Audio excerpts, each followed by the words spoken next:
คิดก็ต้องกล้าทำอย่ากลั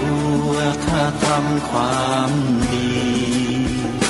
เป็นศึกษาปัญหาให้ทันท่วงทีเมืองไทยจะพัฒนากว่านี้รายการดีๆคดีโลกคดีธรรมขอรำพันบรรยายความคิดเครื่องหมายแห่งสีทั้งสามงามถนัดขาวคือบ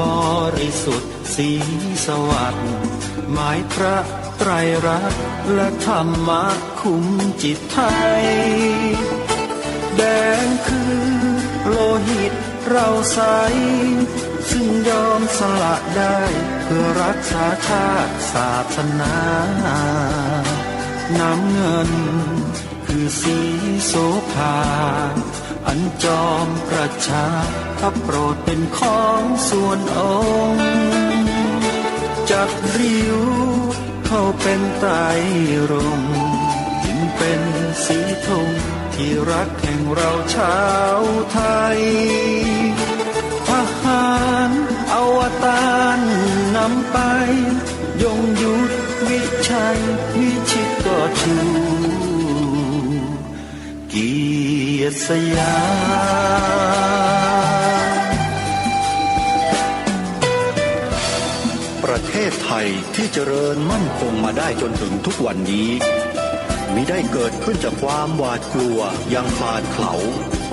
แต่บรรพบุรุษไทยของเราทุกยุคทุกสมัยล้วนแต่มีความกล้าหาญและชาญฉลาดปกป้องเอกราชสร้างชาติให้เกิดความมั่นคงโดยมีธงแห่งพระไตรรัตน์เป็นเครื่องนำชัย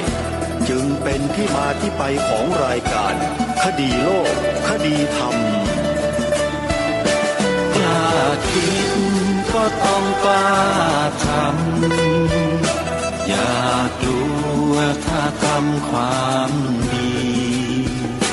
เป็นศึกษาปัญหาให้ทันท่วงที